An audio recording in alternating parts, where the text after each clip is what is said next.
할렐루야. 우리가 사는 인생은요, 늘 실패와 성공이라는 두 가지의 큰 카테고리 속에서 살아가는 것 같습니다. 그런데 이 실패와 성공이라는 것이 큰 차이가 없죠. 누구는 이렇게 말합니다. 51% 대 49%. 51%를 선택한 사람들은 성공하는 인생이고요. 49%의 인생에 속하면 실패를 하게 됩니다. 다시 말해서 우리가 어떤 일들을 선택할 때에 늘 우리는 고민하지 않습니까? 그런데 그 고민하고 난 결정 이후에 약 2%의 혼돈 때문에 그것이 실패가 될 수가 있고 그것이 성공이 될 수가 있다는 것입니다. 그래서 이 성공과 실패라는 것은 큰 어떤 차이를 두지는 않죠. 그래서 우리가 어떤 결정을 할 때마다 신중하게 한 번 더 기도하고 생각하고 하나님의 뜻을 물어야 한다는 것입니다. 자유주의 신학교에서 공부하던 어떤 신학생의 이야기가 있습니다. 그는 이 학교에서 교육을 받으면서 그가 가지고 있었던 모든 신앙의 어떤 그 기준들이 다 무너져 버리기 시작했습니다. 자유주의 신학에서는 성령을 부인했고 인본주의적으로 성경을 잘못 해석했기 때문입니다. 그는 이런 자유주의 신학을 공부하다 보니 성경 말씀은 하나도 믿을 수 없게 되었습니다. 급기야 예수님조차도 불신하게 되는 그와 같은 상황에 놓이게 됩니다. 그런데 이렇게 방황하게 되자 그의 시력도 극도로 악화되게 되었습니다. 이 병원 저 병원 다 다녀보았지만 의사들은 한결같이 이제 이 병은 고칠 수 없다라고 그렇게 단정지어 말했습니다. 이와 같은 절망적인 상황에 이르자 그는 다시 한번 하나님을 붙잡기로 마음을 먹고 하나님께 이렇게 기도합니다. 만일 하나님께서 살아계시다면 제 눈을 치료해 주시고 저를 불쌍히 여겨 주십시오. 여러분 어떻게 됐겠습니까? 눈이 고쳐졌을까요?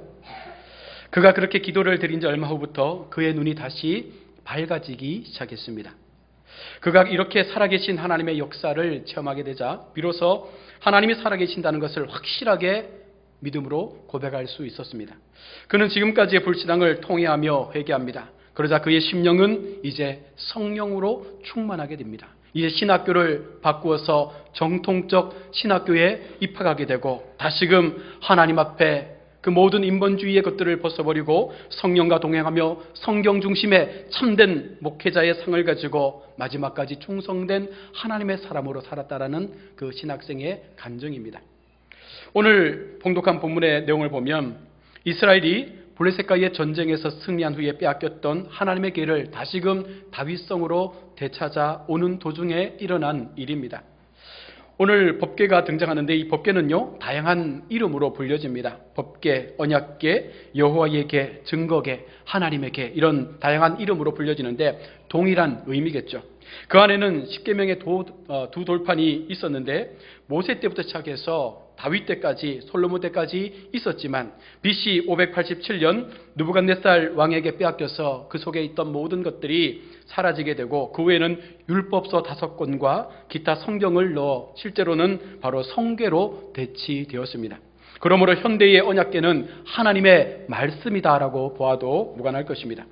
법궤는 넓이가 50cm고 길이가 120cm고 또 높이가 50cm의 조각목으로 되어 있습니다. 금으로 그 궤를 다 덮어 씌웠습니다. 네 개에는 금고리가 있어서 꿰일 수 있었으며 또 속죄소 위에 2개의 그룹 형상의 금으로 만들어진 형상이 세워져 있습니다.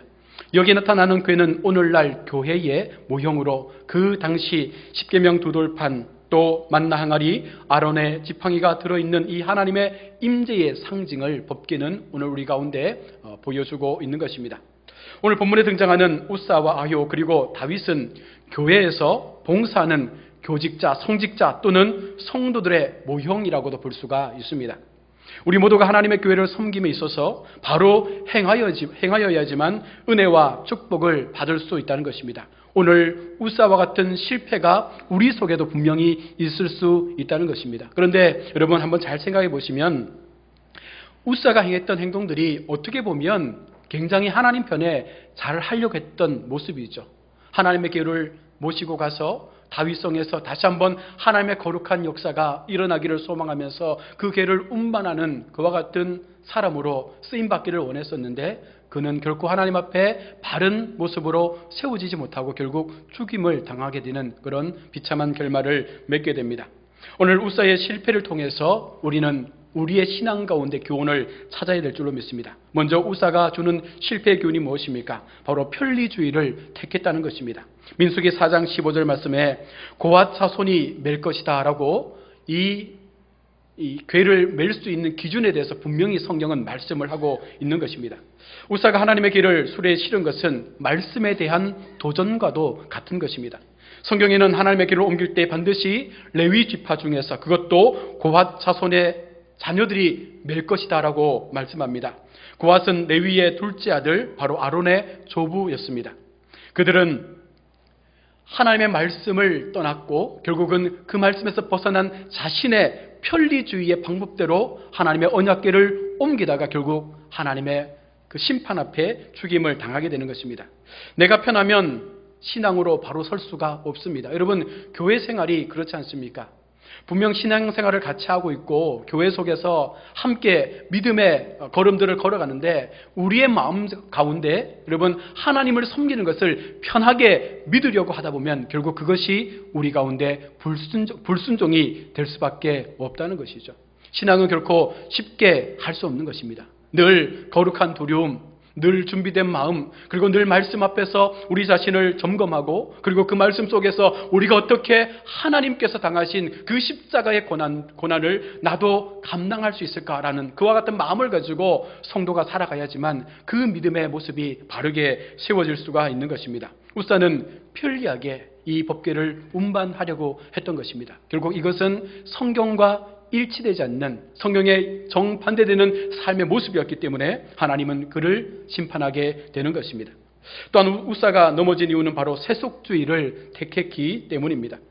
궤를 옮길 때는 반드시 고앗 자손이 맬 것을 명령하셨는데 왜 수레에 실어서 우사는 옮기려고 했습니까? 그것은 블레셋이 이 하나님의 궤를 이스라엘로 돌려보낼 때에 그 궤를 수레에 실어서 보냈던 것을 보았던 것입니다. 결국은 다시 말해서 블레셋이 법궤가 7개월간 블레셋에 머물러 있을 때에 다곤의 신상들이 부러지게 되고 어려움을 겪게 됨으로 말미암아 그 수레를 다시 이스라엘로 돌려보내게 됩니다. 그러면서 이와 같은 돌려보내는 과정 속에서 그들이 소에다가 수레를 메어서 그 법궤를 얹어서 이스라엘로 보내는 그와 같은 그들의 모습을 보고 우사가 그것을 모방해서 하나님의 궤를 옮기게 된 것입니다. 달리 말하면 이것은 바로 세속적인 문화를 그대로 받아들인 그들의 잘못된 가치관이었습니다. 우리가 신앙생활 속에서 우리 속에 어쩌면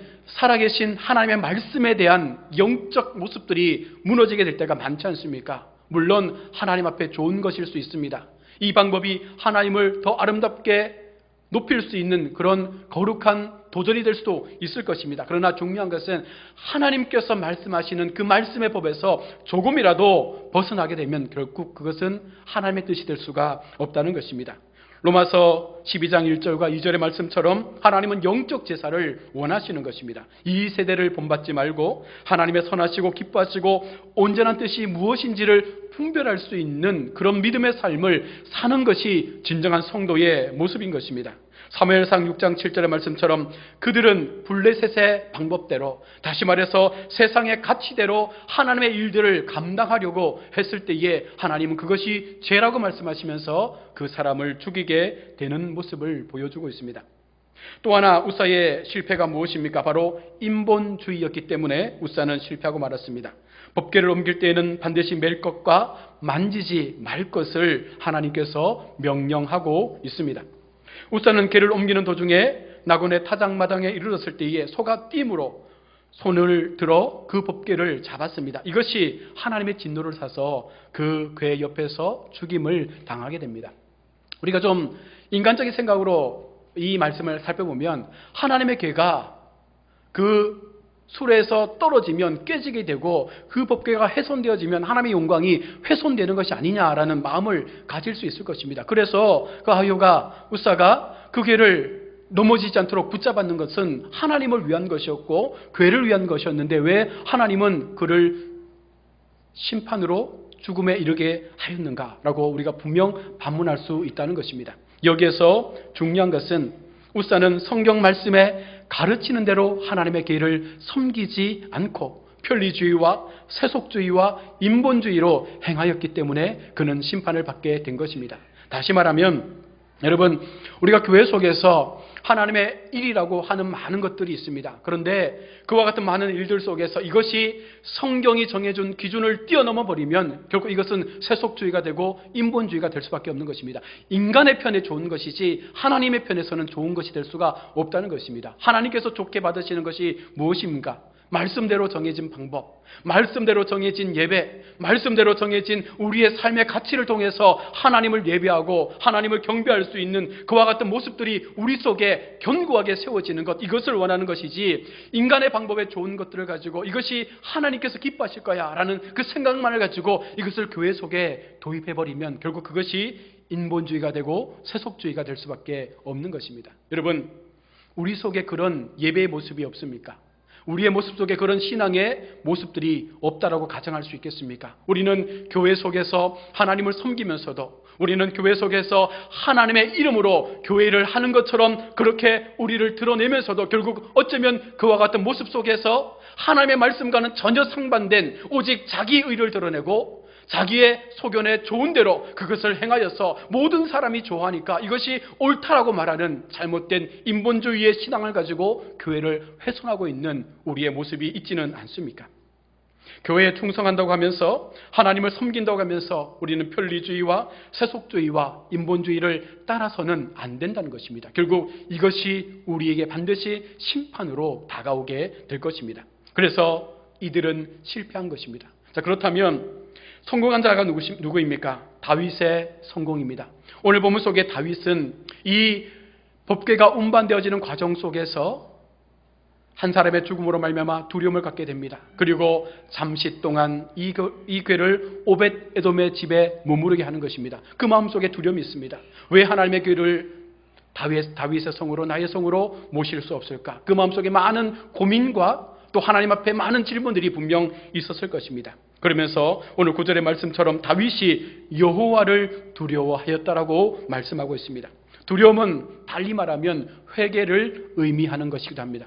하나님 앞에 다윗이 진정으로 마음을 다해 하나님의 궤가 하나님의 성으로 다시 돌아올 수 있는 방법이 무엇입니까? 우리가 무엇을 잘못했습니까? 어떻게 하여야 하나님의 궤가 다시금 우리 가운데 돌아와 하나님의 영광이 이스라엘 공동체 가운데 영광으로 임할 수 있겠습니까? 다윗은 우사이의 죽음을 보고 즉각 하던 일을 중단하게 됩니다. 하나님의 궤를 가드 사람 오벳 에돔의 집에 모셔두었습니다. 오벳 에돔은 다윗의 근위대원 중 한 사람으로서 레위 지파의 사람입니다. 여러분, 진정으로 우리가 하나님의 일을 행할 때에 가장 우선시해야 될 것이 무엇입니까?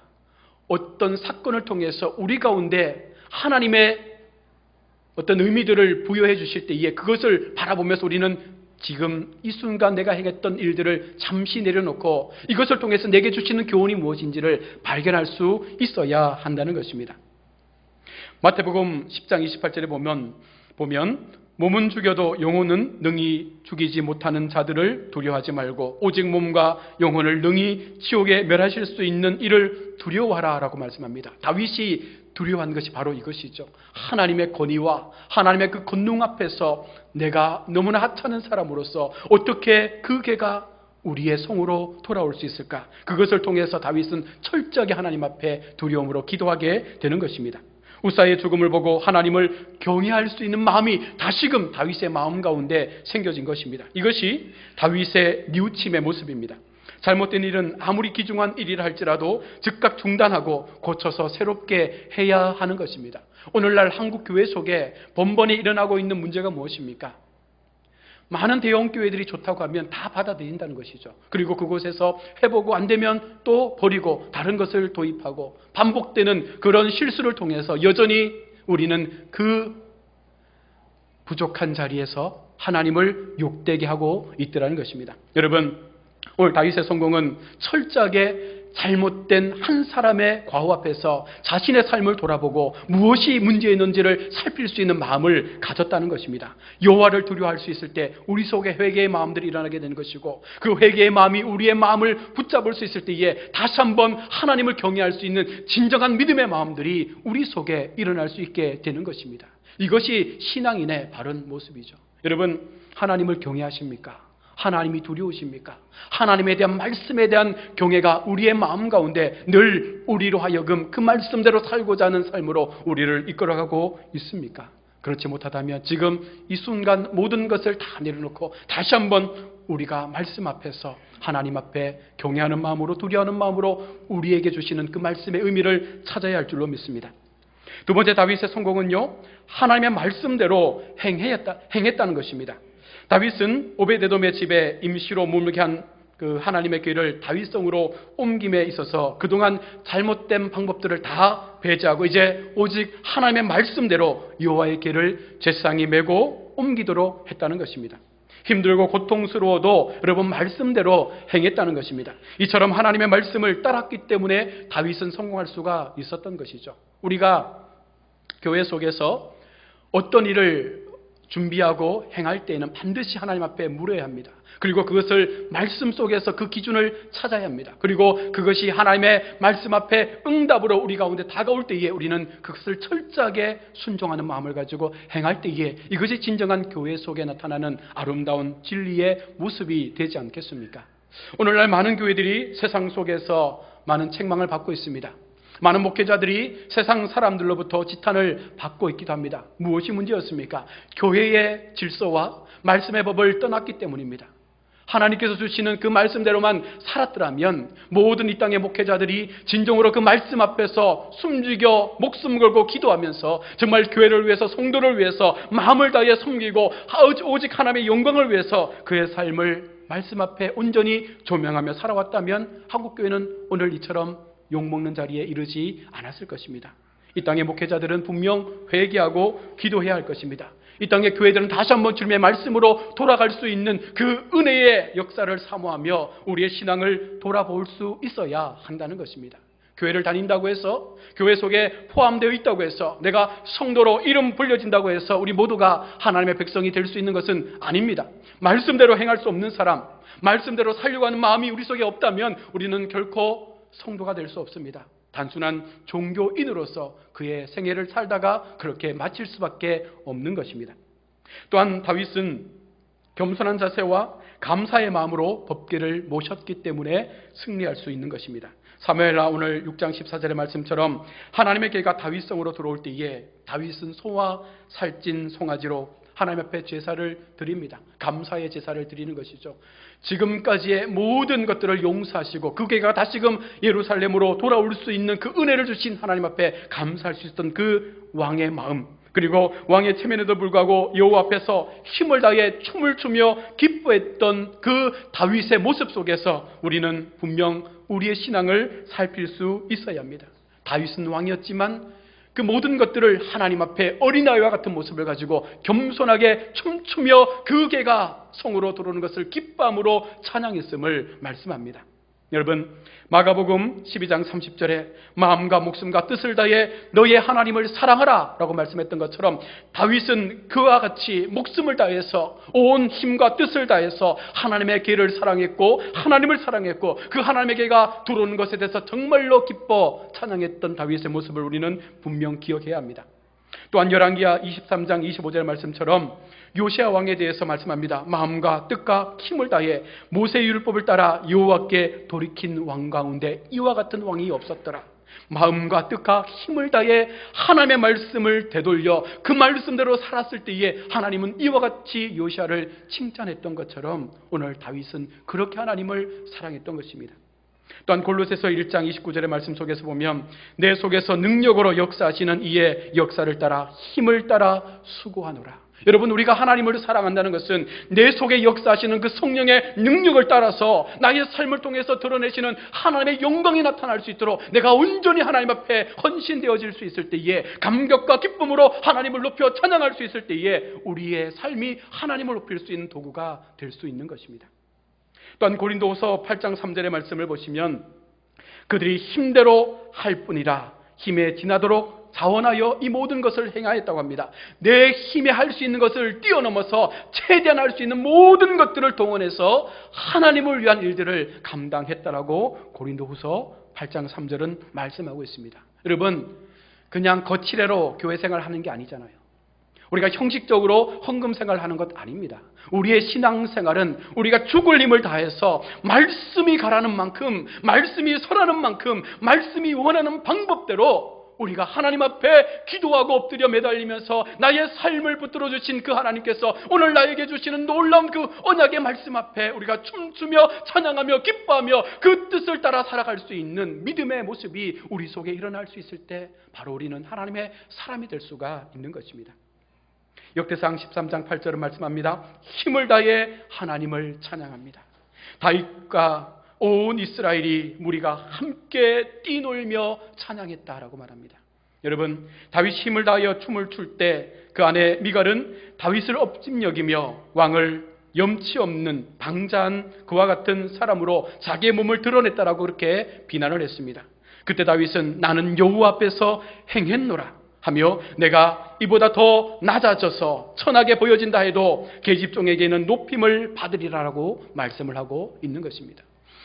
사람에게 눈치를 보는 것이 아니라, 사람에게 잘 보이려고 하는 것이 아니라 오직 하나님 앞에서는 어떤 체면도 내려놓을 수 있는, 오직 하나님의 영광과 기쁨을 위해서 나의 모든 체면을 내려놓고 하나님만을 존귀하게 높여드릴 수 있는 그 아름다운 찬양의 모습이 오늘 다윗에게 성공의 삶으로 이끌어내는 열쇠가 될 수 있었다는 것입니다. 위의 말씀에서 찾아보았듯이 다윗은 법궤를 옮김에 있어서 생각할 수 있는 여유가 있었으며 하나님의 말씀에 따라 진행했으며 겸손과 감사의 마음으로 궤를 섬겼다라고 말씀합니다. 그랬기에 웃사는 실패했지만 다윗은 성공할 수가 있었던 것입니다. 법궤를 메고 요단강을 들어설 때에 요단강이 갈라집니다. 법궤를 메고 여리성을 돌 때에 여리고성이 무너졌습니다. 우리 모두가 법궤의 상징인 하나님의 교회를 온전히 섬기고 온전히 하나님의 이름으로 교회를 위하여 우리의 삶을 헌신할 수 있을 때에 오늘 우리가 둘러싸고 있는 모든 사단의 진들이 무너지는 역사가 우리 인생 가운데 나타나게 될 줄로 믿습니다. 우리가 온전히 하나님을 섬길 때에 분명히 기억해야 할 것은 편리주의에서 벗어나야 합니다. 세속주의에서 우리는 분명 떠나야 합니다. 인본주의의 삶을 따르지 말아야 합니다. 오직 성경 중심, 말씀 중심, 교회 중심, 하나님 중심의 삶을 통하여 이 모든 것들이 오직 하나님 중심으로 움직여줄 수 있는 이런 믿음의 역사를 우리가 일어나갈 때에 요단강물이 갈라지는 역사, 여리고성이 무너지는 역사, 이방인들이 철저하게 하나님 앞에 두 손 들고 항복하는 역사를 우리가 경험하게 될 줄로 믿습니다. 이 시대의 마지막 소망이 어디에 있습니까? 저는 교회에 있다고 생각합니다. 시대가 악해져 가고 세상은 문란해져 가고 수많은 정치적 어려움과 경제적 어려움, 그리고 국방의 문제와 외교의 문제 속에 지금 대한민국이 정말로 어쩌면 파손할 대로 파손되어질 만큼의 그와 같은 위기 속에 있습니다. 그러나 중요한 것은 우리에게는 성공할 수도 있고 실패할 수도 있는 선택의 그 권한, 그 선택권이 있다는 것입니다. 51%의 선택입니다. 하나님을 향해서 그 2%의 마음을 하나님께로 움직이면 여러분, 하나님께서 이 대한민국을 회복해 주실 것입니다. 그 중심에 교회가 살아난다면, 목회자의 영성들이 회복되어진다면, 교회 속에 함께하는 공동체가 믿음으로 이 땅을 바라보고 기도하고 하나님 앞에 지었던 죄의 모습들을 다시 한번 회개하고 하나님 앞에 우리의 마음을 다시 한번 돌려드릴 수 있는, 그리고 그 교회가 이 민족 가운데 다시금 일어날 수 있도록 이 땅의 교회가 부흥의 놀라운 영광을 바라볼 수 있는 거룩함으로 회복될 수 있도록 우리가 함께 춤추며 찬양하며 기도하며 하나님의 때를 준비한다면 여러분, 이 민족에게는요 어떤 국난도 어려움도 우리에게는 위기가 될 수 없음을 우리는 분명 믿어야 할 것입니다. 우리 인생 가운데 여러분, 문제가 있습니까? 질병의 아픔과 고통이 있습니까? 가정과 자녀와 삶의 어려움이 있습니까? 수많은 기도의 제목들을 놓고 하나님 앞에 간구하고 있습니까? 중요한 것은 지금 내가 하고 있는 것이 편리주의인지, 지금 내가 하고 있는 것이 인간 중심적인 신앙의 모습인지, 정말 인본주의의 삶을 가지고 하나님을 믿으면서도 내 마음 한편에는 오직 사람의 방법을 통해서 그것을 이루려고 하는 그런 잘못된 가치가 나를 지배하고 있는지를 우리는 분명 살필 수 있어야 합니다. 편리주의, 세속주의, 인본주의가 아니라 하나님의 뜻을 따라서 하나님을 두려워할 수 있는, 그리고 진정으로 회개할 수 있는, 말씀에 따라서 겸손하게 하나님을 붙잡을 수 있는 그 마음이 오늘 우리 속에 회복될 수 있기를 주의 이름으로 축복합니다. 그때 하나님께서 이새의 아들 다윗을 만나니 내 마음에 합한 자라 내 뜻을 다 이루게 하리라는 그 말씀이 우리 가운데 임하게 될 줄로 믿습니다. 우리 모두가 한평생 교회를 섬기고 봉사함에 있어서 웃사와 그의 주변에 있었던 사람들의 실패를 거울 삼아서 다시 한번 우리의 신앙을 재점검할 수 있는 기회가 될 수 있기를 바랍니다.